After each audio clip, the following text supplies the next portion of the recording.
رمضان شریف میں تو ہم کہتے ہیں کہ تہجد ہے ہی نہیں، کیونکہ 20 رکعت تراویح جو ہم پڑھتے ہیں وہ 8 رکعت قیام اللیل ہے۔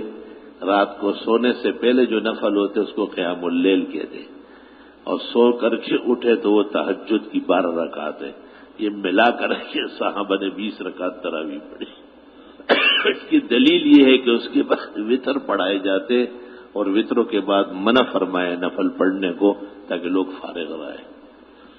ہم لوگ سحری کو اٹھتے ہیں تو اس کے بعد وہ شوق رکھتے ہیں بھئی صرف دنیا میں ایک کام نفل پڑھنے کا ہے۔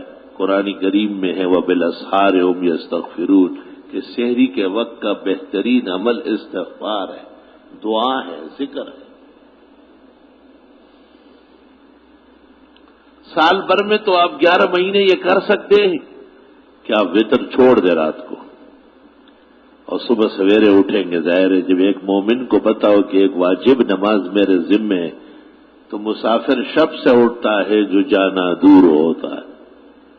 یہ کوئی کمزور مسئلہ نہیں ہے، بہت مضبوط مسئلہ ہے، لیکن اہل علم کی طرف سے کمزور ہوا ہے۔ وہ عوامی تاب نہیں لاتے تو ان کو کہ ہاں پڑھ لے، کوئی حرج نہیں۔ ایک شخص نے اس طرح کہا، میں بیٹھا ہوا تھا، میں اس کو دیکھنے لگا، میں نے کہا وہ حدیث سنا ہے جو پیغمبر کی ہے، ابھی فیصلہ ہو جائے گا۔ جی کون سی حدیث؟ میں نے کہا جو تمام کتابوں میں اجعلوا آخر صلاتکم باللیل وطرا کہ رات کی آخری نماز وطر بناؤ، تو جو وطروں کے بعد آپ نفلوں کی اجازت دیتے اس حدیث کے خلاف کر رہا ہے۔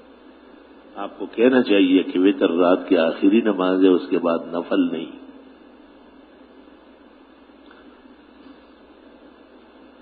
تو مجھے کہتے ہیں جانتا نہیں تھا نام سے، اتفاقی مجلس تھی، میرا نام لیا کہ پھر تو وہ بن جاؤں گا۔ تو میں نے کہا وہ اپنی بات کر رہا ہے یا حدیث پر بتا رہا ہے؟ اس پر چاروں امام متفق ہے کہ وطر رات کی آخری نماز ہے۔ اس لیے تو تراویح 20 رکعت جماعت سے، اگر شریعت کی خواہش ہوتی کہ لوگ رمضان کی راتوں میں نفلیں پڑھیں تو حکم آ جاتا کہ وطر چھوڑ دو۔ سال کے 11 مہینے ہم وطر جماعت سے پڑھتے ہیں کیا؟ وطر کو خاص الخاص جماعت سے کرایا تاکہ لوگ فارغ رہے۔ اب جائے آرام کرے اور سحری میں اٹھ کر کے اگلے دن روزے کی تیاری کرے، دعائیں مانگے اور بہت سارے کام کر لے گی۔